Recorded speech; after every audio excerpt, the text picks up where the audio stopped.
Hi Darren, thanks for talking to me today. I wanted to talk initially about DEC's position in the market, particularly on the solar side. It seems you've made this transition from being a new player in the market to being quite an emerging force now, particularly with new technology. How's that occurred? How's that happened? Really, it's been the result of the acceptance of the PV1200 by the market. It's an established, proven machine. We launched the machine just last year and into the new marketplace, and we've got a number of installations across the world that are now running in volume production. So really, it's the proof is in the pudding. It's the machines are out there and they're actually producing wafers in a full-on production atmosphere. Okay, and I believe you picked up an award a couple of weeks ago, which is testament to what you've achieved in that relatively short time. 12 months from the launch, we took our first Solar Industry Award for the PV process equipment, which was quite an accomplishment for us. As the award wasn't just for the metallisation side of things; it was for the across the whole of PV production equipment. So we're very pleased to receive that. Okay, and what do you think were the key elements that won you that award? Really, I mean, when you look at the PV1200, it stands itself alone in the industry. A very, very small footprint we've managed to achieve. So the factory space is very optimised. We're maintaining industry's lowest, or some of the industry's lowest breakage rates, and still achieving the throughput. Okay, that's important. Okay, the solar industry changes really quickly. There's stuff going on the whole time. It's a rapidly changing market. How do you meet those challenges? How do you meet those demands from the market? Really, it comes from the whole ethos behind DEC. With our ability. We've worked in SMT markets, semiconductor markets for many years, and really based on the experiences that we've learned through those, we've shaped the solar business in very much the same way. We've got a very dedicated engineering team that can react very quickly to customer requests and customer demands, and that coupled with our production capability, where everything works on a Kanban system, so everything's built on a just-in-time basis, again means that we can be very responsive.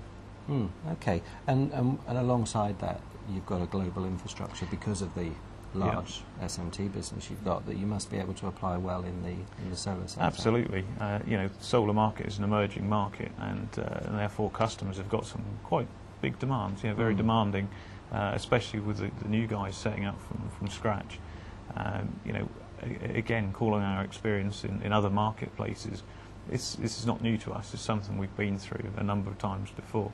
So not only have we got the physical global infrastructure in place of having the right people in the right places, but we've got the right people that know how to help these customers from green field to volume production. So they're able to respond specifically to the customer's needs on almost a consultative way, and absolutely, and help them understand what they need. And not just production. with end customers, also with the line integrators.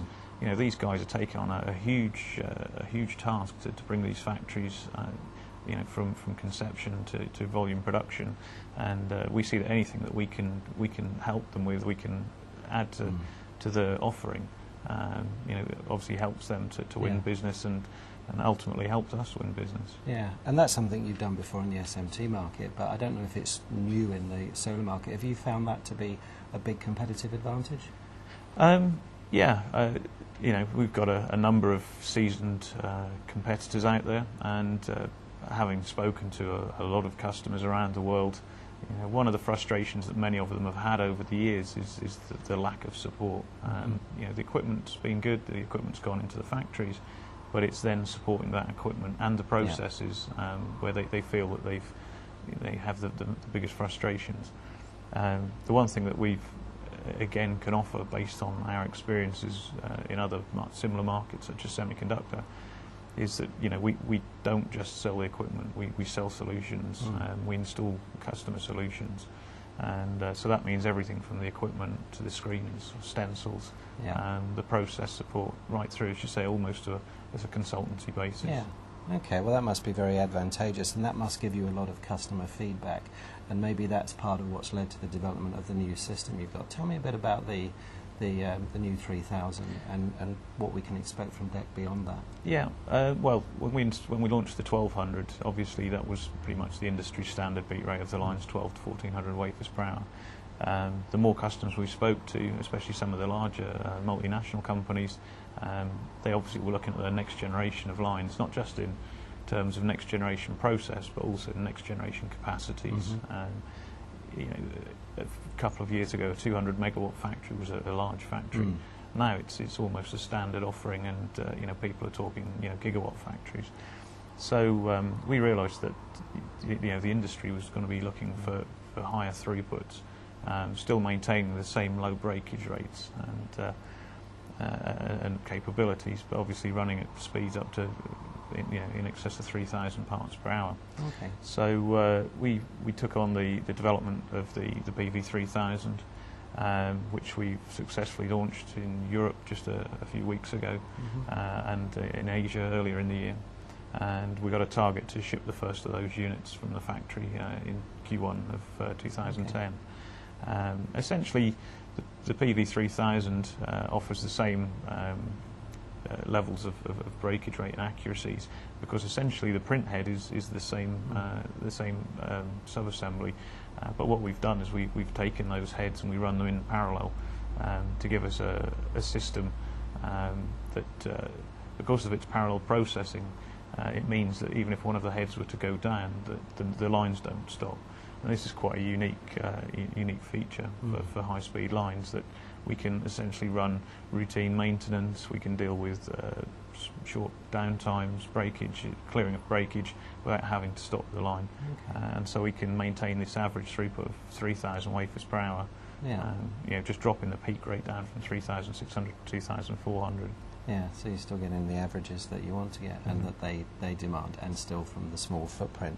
So alongside the feedback that's led you to that, they must be giving you feedback that's making you think about what you've got to do next. What's driving development in the sector at the moment? Sure. Obviously, you know, there's a train of thought within the development team of speed and throughput, and then there's the obvious things such as breakage.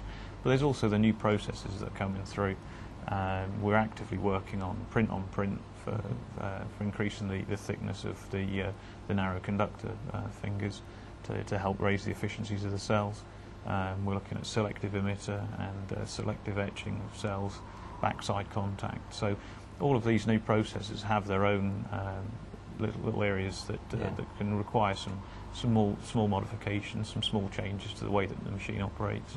An example of this is we're working on a topside fiducial system that will be available on the 3000 and in time on the 1200, which will allow us to not just align to edges of wafers, but to discrete features on the face of the wafer. So this then enables other new processes should they come along. Okay, so some exciting new challenges, and certainly it's an exciting sector. Sure. Lots going on. We've also got some developments going on further down the line with the dryers. Okay. We've got a collaboration ongoing with Hella, where we've developed a new drying system. We have the system now in the factory, and it's undergoing some final tests.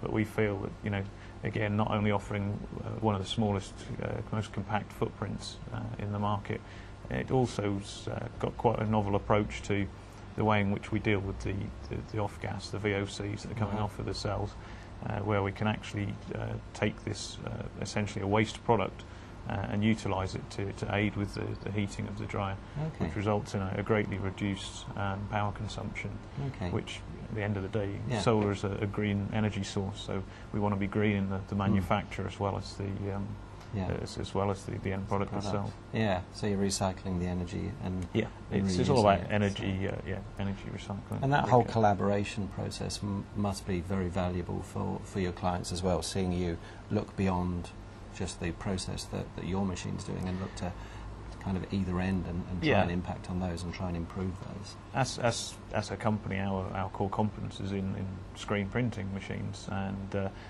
added to that, we've also got the competence with the handling equipment and the automation, but there was still the void in the line of the dryers, and you know, up until now we'd taken standard off the shelf offerings and integrated into the lines, but this step forward with Hella has meant that we've essentially taken a step back and looked at the true requirement of the customer, and as they developed a specific piece of equipment to meet that requirement. Excellent. Okay. Well, thanks, Darren. Thanks for your time. Hopefully we can talk again soon. Thanks, Phil.